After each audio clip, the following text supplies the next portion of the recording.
도널드 트럼프 미국 대통령이 우리 시간으로 내일 중국의 홍콩 보안법 강행과 관련한 기자회견을 합니다. 세계의 관심은 대중 제재안의 구체적 내용과 수위인데요. 만약 홍콩의 특별주의가 박탈될 때 우리 수출 전선의 득실도 궁금해집니다. 네, 미국이 어떤 공격 카드를 꺼내들지, 이 과정에서 우리 경제에 미칠 영향, 또 어떤 전략을 취해야 할지 짚어보겠습니다. 시청자 여러분의 다양한 의견들 문자로 받고 있습니다. 샵 3698번으로 보내주시면 실시간으로 토론에 반영하도록 하겠습니다. 오늘 두 분 모셨습니다. 정인교 인하대 국제통상학과 교수, 또 박승찬 용인대 중국학과 교수 자리하셨습니다. 어서 오십시오. 어서 오십시오. 네, 반갑습니다. 박수정 교수님 반갑습니다. 네, 반갑습니다.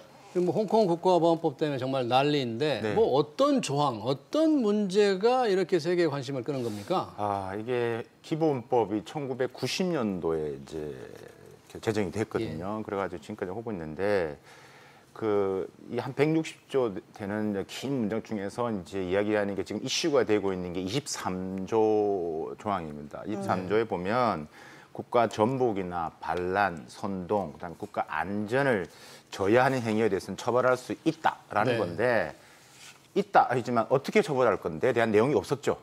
그 내용이 없었는데 그걸 이제 홍콩 기본법이 되고 나서 이제 첫 번째 행정장관이 있을 때 동치와 2003년도죠. 그때 이제 보안법을 시도를 한번 했었죠. 네. 했는데 50만 명이 이제 나오는 바람에 되게 무산이 됐죠. 그다음에 이제 이렇게 되면서 이제 우리가 우리 작년에 반환법, 송환법 문제 이슈가 네. 있었을 때 겪은 걸 보면서 중국 정부에서 이렇게 홍콩 행정부만 보면 안 되겠다 싶어서 직접 나서게 됐다라고 이제 보시면 되는데, 근데 지금 23조에 대해서는 이제 홍콩 내에 있는 여러 변호사 협회에서도 지금 이야기를 하는데 위배된 거 아니냐, 국방과 외교를 빼고 외치를 빼고 내치는 다 입법, 사법, 행정은 홍콩이 다 해야 되는데 왜 전인대가 결정하느냐라는 건데. 중국 정부는 또 이런 거기에 대해 또 대응을 어떻게 하냐면 156조 기본법 156조 7조를 보시면 또 이렇게 적혀 있습니다. 이 기본법의 해석은 누가 하고 이걸 권한의 부분에 대해서는 전인대 상무위원회가 한다라고 또 나와 있습니다. 네. 그래서 이 위에 전인대 상무위가 있다라고 이제 얘기를 하는 것들이죠. 네. 그래서 지금 이제 이슈가 되는 거고 그게 이제 보면 간단히 더 말씀드리면 이게 갖다 붙이기 나름이거든요. 만약에 예. 보안법이 정해지면 또 잠시 후에 얘기를 하겠지만 정말 그냥 시위 현장에 지나가다 잘못되면 그냥 같이 내가 시위하지도 않았는데 또 거기에 대해서 같이 이제 행동도 포함이 될 수 있다. 지금 이제 초안만 있지만 수정안이 이제 곧 이제 또 이제 이게 6월달 할 것인지 8월달 결정이 나겠지만 거기에 따라서 또 이제 되면 수정안에서 만약 그 범위를 넓게 잡아버리면 이게 이슈가 커버리는 그러니까 이제 시민들 입장에서 불안해지는 거죠. 예. 그런 부분에서 지금 이슈가 되고 있다. 이해하시면 되겠습니다. 예, 중국이 이 홍콩 보안법 입법 절차에 속도를 낸다고 하는데 지금 남은 과정들 어떤 게 있습니까? 우리 교수님께서 말씀하신 네. 것처럼 어차피 법이라는 것은 이제 의회에서 일단은 통과를 되고 나면은 우리로 치면 국회에서 통과되고 나면은 이제 최종적으로 국무회의 심의를 거쳐서 대통령이 서명을 하고 이제 공포를 해야지 이제 법 제정이 이제 다 끝나는 거죠. 물론 네. 그 이후에 또 이제 시행령이라는 게 또 만들어져야 되는 겁니다. 근데 중국 같은 경우에는 이제 상무위원회가 실질적인 의사결정을 하는 최종 기구니까 아마 거기 통과되는 게 이제 언제일 건가가 문제고 이제 네. 시행령은 이제 그 이후에 뭐 좀 시간을 두고 만들지 않을까 싶습니다. 시행 시점은 아마 앞으로도 조금 가변적일 수 있겠다. 일단 법만 만들어 놓을 수도 있을 것이고요. 네. 이게 상무위원회가 예. 이게 짝수로 열리거든요. 짝수로 열리기 때문에 지금 이제 하고 보통 빠르면 6월달, 그렇죠? 싹추니까. 예. 그럼 6월달은 좀 수정안을 좀 해야 될 것 같아. 중국 정부에서. 그러니까 여기에 대해서 고민을 하겠죠. 그 고민을 한다는 이유는 미국의 지금 상황을 좀 보겠다는 이야기. 예. 거기에 따라 수위를 조절할 수도 있는 것들이죠. 그러면 지금 가능성은 8월달로 가능성이 높아지는 거죠. 그리고 이제 예. 그런 부분에 시행하는 부분에서는 조금 이제 조율할 수 있는 건 틈은 있다. 어쨌든 뭐 간 거기 때문에 시행은 된다. 근데 그 시기와 수정안에 대한 내용에 대해서는 이제 우리가 좀 지켜봐야 되고 그 지켜보는 중국 정부의 속내는 미국 이제 지금 내일 또 트럼프 대통령이 어떠한 또 메시지를 던지냐에 따라서 또 거기에 대한 반응을 하겠죠. 네. 그런 걸 다 감안하고 있다라고 보시면 되겠습니다. 예. 네. 조인규 교수님, 이 문제가 결국 홍콩이 중국에서 또 미중 간에서 차지하는 그 비중, 세계 경제 차지하는 비중, 역할 때문에 이런 지금 문제가 되잖아요. 과연 홍콩의 지금 역할, 중국 경제 의존도라든지 상관관계가 지금 어느 정도 됩니까? 홍콩이 국제 경제에서 차지하는 비중은 과거에 비해서는 많이 약화되어졌죠. 뭐 상대적으로 보면은 이제 중국이 그동안에 너무 아주 빠른 속도로 고성장을 했기 때문에 우리가 이제 중국하고 홍콩과의 규모를 비교하기는 어려운데 네. 이제 지금 이 문제는 우리가 좀 글로벌 차원에서 좀 볼 필요가 있을 것 같습니다. 이제 첫째는 지금 미중 갈등이 지금 최고조로 지금 돼 있는 상황이고 또 코로나 사태와 또 그 이후에 책임론까지 제기되는 이런 상황에서 중국 양해 기관 중에 전인대에서 홍콩 보안법을 처리를 했다라는 것은 예. 미국이나 국제사회의 반발이 눈에 보임에도 불구하고 마이웨이를 예. 택했다는 얘기고 그렇다고 그러면은 그렇잖아도 미국은 중국에 대해서 여러 가지 제재를 지금까지 추진해 왔었고 또 더 강도를 높일 참이었는데 일종의 또 명분을 주는 측면이 아주 강하게 돼버렸고요. 그다음에 지금 트럼프 대통령은 코로나 문제로 해서 올 11월 대선에서 상대적으로 불리해진 여건 아닙니까? 그러니까 본인의 그 지금까지 뭐 표를 모으는데 가장 큰 게 뭐 어떤 면에 있어서는 중국 때리기였는데 그 중국 때리기를 할 가능성이 아주 높아졌다라고 보는 거고 이렇게 되면은 이제는 뭐 홍콩이 세계 경제에서 차지하는 비중이라든가 또 홍콩이 그동안에 지역 경제에 있어서 금융이나 무역 중심지로서의 역할보다도 전반적인 환경이 뭐 그보다는 더 중요한 정치적인 이슈가 이제는 모든 걸 덮어버리는 이런 상황으로 갈 수밖에 없다라는 생각이 듭니다. 예, 이 중국이 홍콩 보안법을 강행하면서 일국양제, 그러니까 한 나라 두 체제를 포기하는 건가요? 중국의 속내를 어떻게 봐야 될까요? 일단은 일국양제 예. 속내를 중국 하기 전에 예. 그 데이터를 조금 더 설명을 드려야 될 것 같아서 네. 그러니까 중국 그러니까 홍콩 부분 아까 질문하신 거 좀 말씀드리면 97년도에 홍콩이 중국에 반환할 때 중국 전체 GDP에서 한 18% 정도 차지했습니다.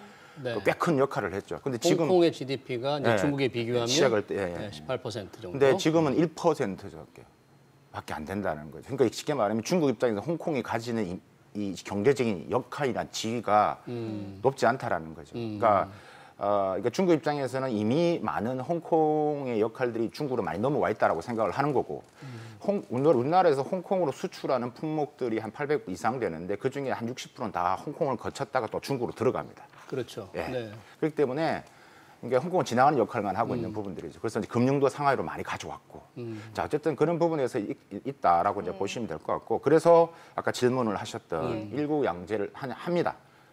이번에 중국 정부 외교부나 또 이렇게 리커창 총리가 이제 폐막식에서 말을 했던 것처럼 이거는 이제 일부 정말 심하게 하는 사람들한테 잣대를 대는 거지 일반 사람들은 해당 사항이 없다라고 했습니다. 그리고 일국양제는 고도의 자치, 홍콩은 고도의 자치를 가지고 진행을 한다라고 이제 얘기를 했기 때문에 근데 문제는 이게 일국양제로 가는데 외부에서 봐는 이게 봤을 때는 일국양제가 아니라 일국일제 아니냐 이렇게 보는 거거든요. 네. 그러니까 중국 정부 입장은 그게 아니고 앞에서 말씀드렸다시피 이 홍콩의 안정적인 그러니까 시위에 참가하지 않은 사람들에까지 다 지금 그 영향을 미치고 있기 때문에 자꾸 불안하면 경제적으로 더 성장할 수 없다라는 이런 이야기를 좀 하고 있는 것들이거든요. 그래서 그런 식으로 좀 봐야 될 것 같고 저는 이런 부분에서 아까 교수님도 말씀하셨다시피 결국은 모든 게 정치가 지금 다 덮고 있기 때문에 미국과 중국 부분에 있어서 이번에 저는 홍콩 이 지금 보안법 부분에 있어서 중국이 이야기하는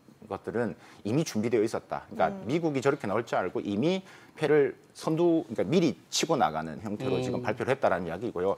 미국이 어떤 패를 들고 나올 것이라는 것도 대충 알고 있는 것 같아요. 예. 그러니까 트럼프 대통령이 뭐 이걸 뭐 박탈을 하든 안 하든 관계 없는 거죠. 그러니까 근본적으로 홍콩이나 타이완은 중국 입장에서 레드라인입니다. 레드라인. 예, 그러니까 다른 건 중요하지 않아요. 지금 제가 볼 때는. 그러니까 이 레드라인을 무너뜨리면 지금 내부적인 우리가 지금 심각 위구르 인권 문제 이것까지 다 무너지거든요. 그러니까 중국의 공산당 한 9천만 명이 되는데 9천만 명이 14억을 끌고 나갈 수 있는 것은 그게 무너지면 아무 의미가 없는 것들이에요. 그래서 이제 이게 뭐 일국 양제를 뭐 중국은 한다라는 거고 그런 부분에서 약간의 미묘한 차이는 있다라고 이해하시면 될 것 같습니다. 예. 네, 교수님, 만약에 이제 트럼프 대통령이 어떤 얘기를 할지는 모르겠습니다만 일국 양제가 사실상 폐기된 거고 그래서 홍콩의 특별지휘국 지금 누리고 있는 그걸 박탈한다면 그럼에도 불구하고 중국은 그 정도는 우리가 감내할 수 있다 이런 입장일까요?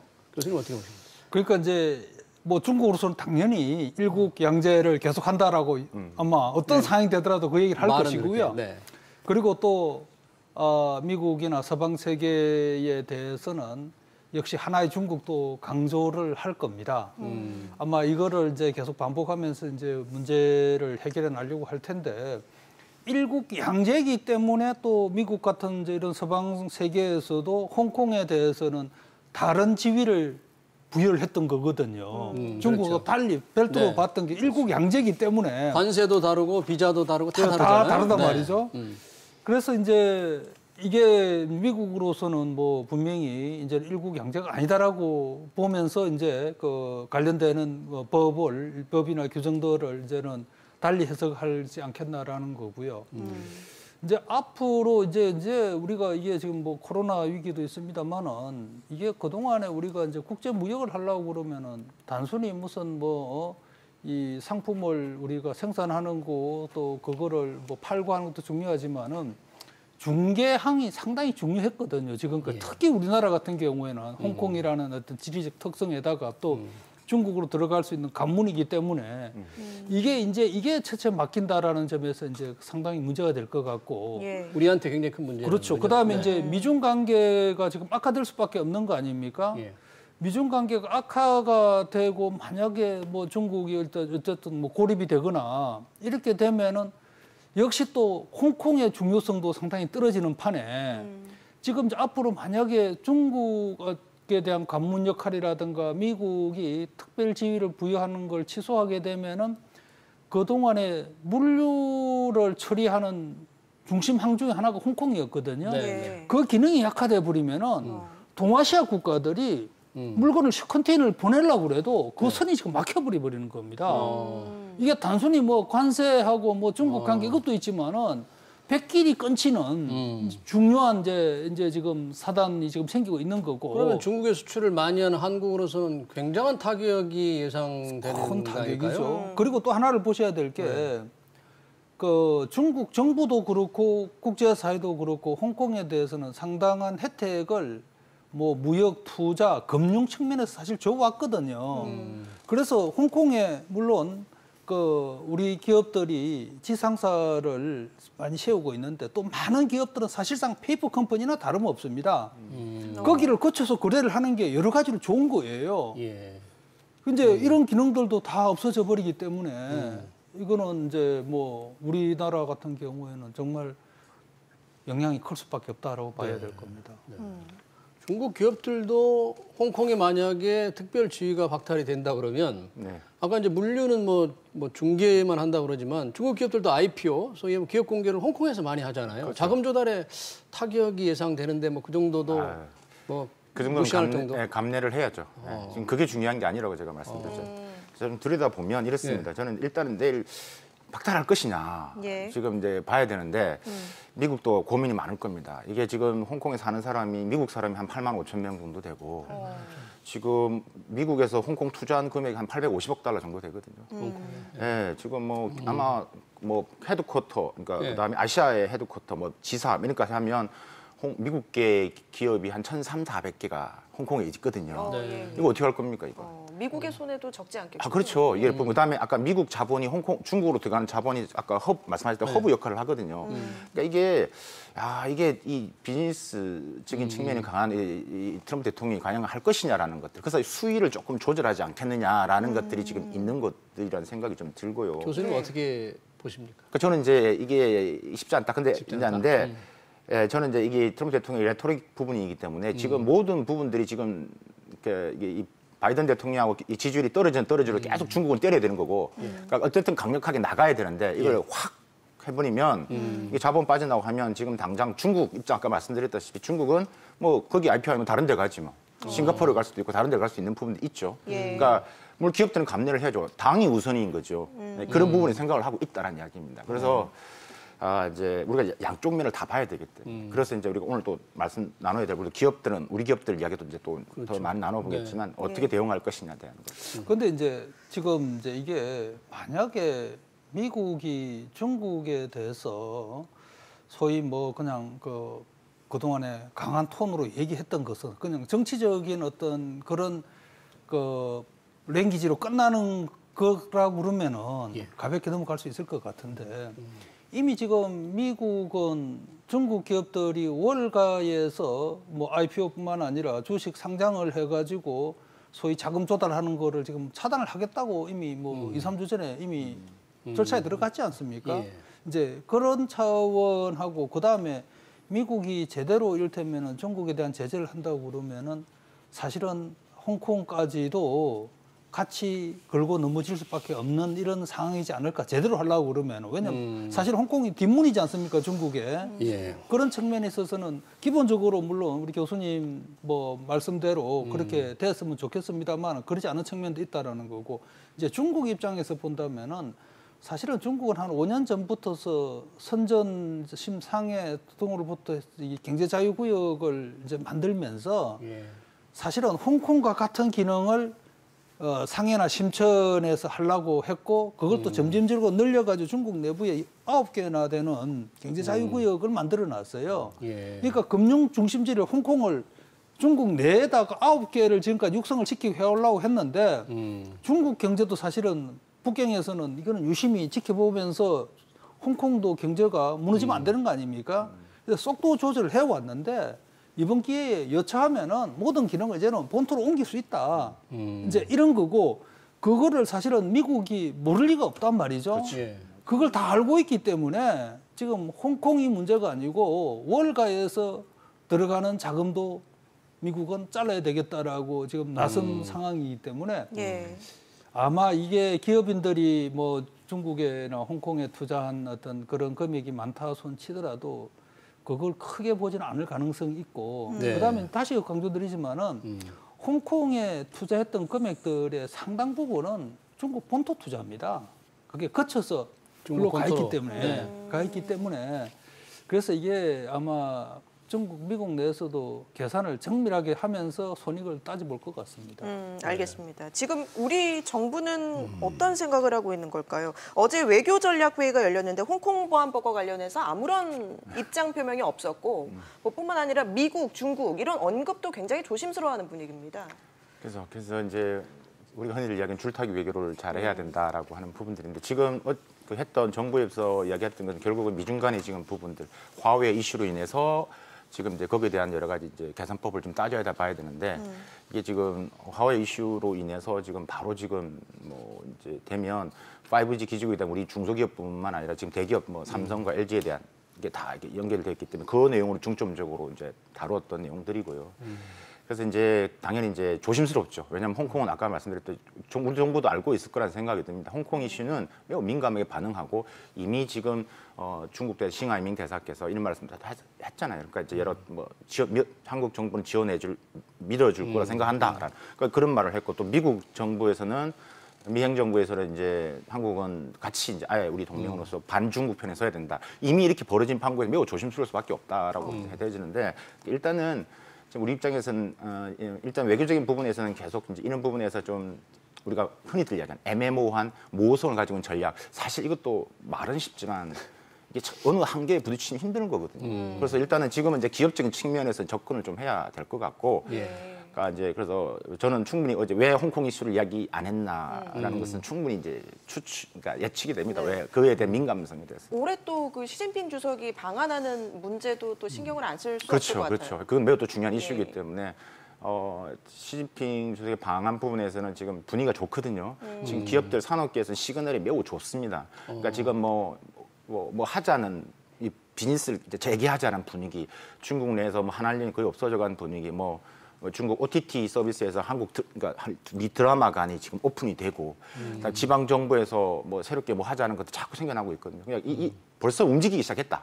그럼 언제 오느냐? 지금 시진핑 뭐 저는 개인적인 생각입니다. 그러니까 지금 갈 데가 한국밖에 없거든요. 제가 볼 때는 지금 뭐 지금 어디 가겠어요? 네, 두 나라 코로나로 가는데. 다 또 문제가 그래서 저는 있습니다. 개인적으로 지금 뭐 정부 생각도 제 개인적인 전문가 입장에서 제일 좋은 최적의 시나리오는 올해가 28주년 한정수교 28주년입니다. 그러니까 8월 말에 오는 겁니다. 8월 말에. 네. 예, 그래서 뭐가 그림이 다 그려지만 그러니까 지금 중국은 한국을 안아야 되는 입장일 수밖에 없고 왜냐하면 지금 이 미중 간의 부분에서 지금 아까 말씀드린 중국이 가고자 하는 게 5G 중심의 우리 AI, 빅데이터, 클라우드 이런 방식으로 이번에 양해에서도 모든 부양책이 과거의 전통적인 인프라가 아니라 미래지향적 인프라로 투자를 하거든요. 그러면 한국과 같이 가야 되는 거예요. 그러니까 일본이 또 이제 미국 편에 선다는 입장에서는 지금 한국을 안아야 되는 입장. 그런 부분이기 때문에 아까 말씀하셨던 시진핑 방안이 또 같이 맞물려 있다. 근데 이 한국과 중국의 이제 경제 관계가 워낙 깊기 때문에 중국의 그런 가까이 하자는 요구에 어떻게 외면할 수도 없지만 또 미국이 눈을 부릅뜨고 있으니까 그렇죠. 우리 정부로서는 정말 곤궁한 상황 아닌가요? 예. 어제도 사실 뭐 여러 기자님한테서 제가 전화를 받았습니다. 네. 그래서 입장 표명을 정부가 왜 안 한다고 생각하냐, 해야 되지 않냐, 뭐 이런 질문을 여러 분이 하시는데 네. 정부의 고충도 충분히 이해가 되죠. 뭐 정치적인 사안을 빼더라도 경제적으로 보더라도 어느 쪽에 줄을 쓸 수는 없는 상황인데 예. 이제 문제는 이제 우리가 이제 전략적 모성이라고 하지만은 네. 진짜 전략이 있을 때 전략적 모성하고 전략이 없어서 그냥 가만히 있는 거하고는 다르다라는 점을 분명히 말씀드리고 싶고 두 번째는 지금은 전략이 없어서 가만히 있는 겁니까? 뭐 있겠죠. 뭐 있다고 얘기해야죠. 뭐. 그 다음에 이제 이게 이 글로벌 질서가 이게 어떻게 되어 갈 건가를 사실 우리가 예측을 해야 되는 거잖아요. 네. 이게 지금 몇 년 후에 이게 종착이 어떤 식으로 될 건가를 우리가 그림을 그려야지. 그저 그냥 뭐 전략적 모성이다, 뭐 양쪽 편도 들 수 없다 그래가지고 정말로 낙동강 오리알 될 수도 있는 거고. 또 한편으로는 지금 우리가 지금 조만간에 아마 미중 양쪽으로 붙어서 줄서기 강요를 정말로 옆구리에 칼이 들어올 정도로 심한 줄서기 요구를 받을 겁니다. 예. 그때 어떻게 할 거냐. 이런 문제도 우리가 지금은 진짜 정말로 고민을 해야 되는 상황이다라는 말씀드리고 어떻게 해야 된다고 보십니까? 저는 많은 부분이 저한테도 많이 물어봤는데요. 오늘 뭐 질문하시니까 말씀드렸는데 그렇게 답 물어보실 때 제가 이제 정해놓은 답이 있는데 네. 중국이 어떻게 하느냐에 따라 달렸다. 중국이 어떻게 하느냐에 따라 달렸다. 무슨 뜻인가요? 예? 중국이 어떻게 한다는 거? 그건 참 말씀드리기가 조금 더 곤란한데요. 지금 중국이 뭐 잘한다고도 볼 수 없는 거 아닙니까? 네. 그다음에 이게 지금 기본적으로는 체제 문제란 말이죠. 그까지만 말씀드리면 감이 오죠. 뭐 쉽지 않은 답변인데 예. 박 그 교수님 공개적으로 얘기하기는 이게 지금 어려운 상당히 강하게 나가고 있죠. 어제는 홍콩 보안법 통과시켰고 오늘 또 위안화 그 가치 또 내렸어요. 네. 예. 그 뭐 그것도 수순이죠. 그뭐 충분히 예측할 수 있던 그걸 연구한 학자 입장에서는 매번 시나리오 그렇게 갈 거라고 봤던 부분들이 또 시장에서는 위안화에 대해서 또 충격이 뭐 저는 길게 가지라 보지 않는데 근데 계속 미국은 이걸 또 답답하죠. 이것 봐라 이렇게 되는 거죠. 지금 그런 부분들이기 때문에 그러니까 저는 일단은 우리 기업이나 지금 이제 여러 이제 경제계에서는 일단 미중 간의 이슈를 뭐 어제 오늘 끝날 것도 아니고 일단 상수로 좀 봐야 된다. 제가 이런 말씀 드린 이유는 저는 미국과 중국은 결국은 적과의 동침을 한다라는 말씀을 드리고 싶습니다. 결국은 전부 다 지금 커넥팅 된 사회에서 미국이 지금 반중국을 하지만 거기에 대한 피해가 만만치 않습니다. 지금 미국도. 그렇기 때문에 그러니까 지금은 결국은 이 대선이라는 이 지금 지지율과 이런 부분이 연결되어 있기 때문에 물론 이 행정부의 참모진들은 정말 그러고 싶을 겁니다. 우리가 지금 계속 나왔던 지금 중국을 싫어하는 사람들 우리가 거기 있는. 근데 트럼프 대통령은 지금 매우 정치적으로 판단할 수밖에 없는 구도고 지금 이번에 여론조사에서도 지금 반중국 미국 시민들 66%가 지금 다 싫어한다는 거 아니겠습니까? 그러니까 이제 그걸 등에 업으려면 무조건 좀 때려야 되는 겁니다. 근데 이것을 이제 어디까지 갈 것이냐? 그러면 아까 말씀드린 진짜 중국이 화웨이가 그러니까 미국이 화해를 정말 우리가 흔히들 죽인다. 네. 하고 싶죠. 예.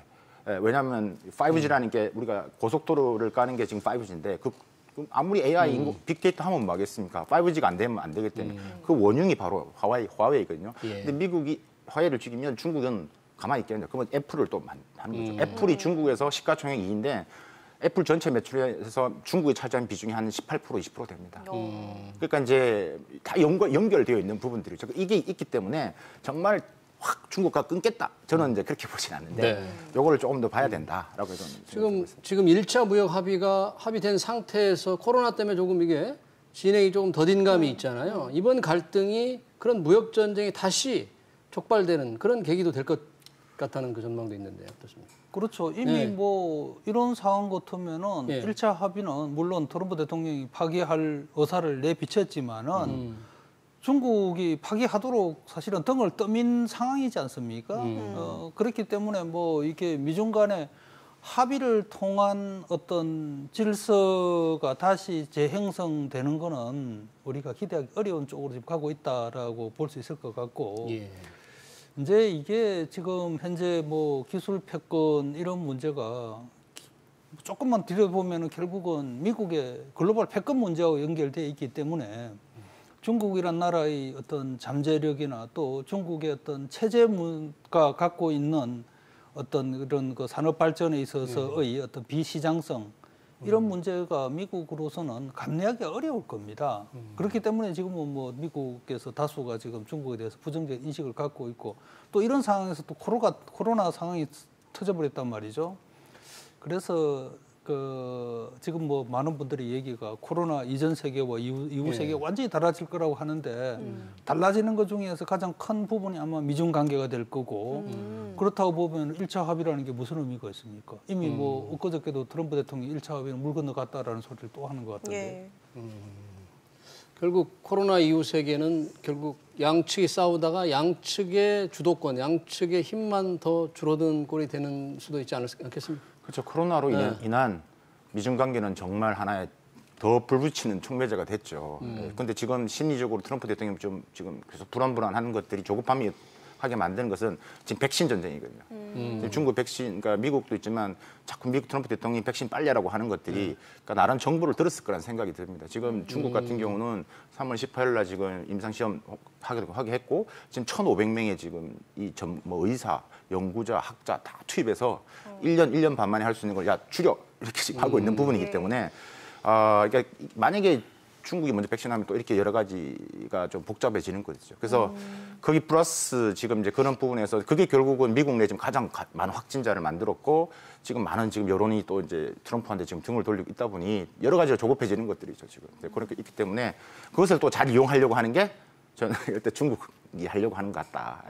그러니까 참 여러 가지가 지금 미면이 다 섞여 있다라고 그러네요. 알겠습니다. 말씀드릴 수 있겠습니다. 예, 오늘 두 분 말씀 여기까지 듣도록 하겠습니다. 지금까지 박승찬 용인대 중국학과 교수, 또 정인교 인하대 국제통상학과 교수와 함께했습니다. 고맙습니다. 네, 감사합니다.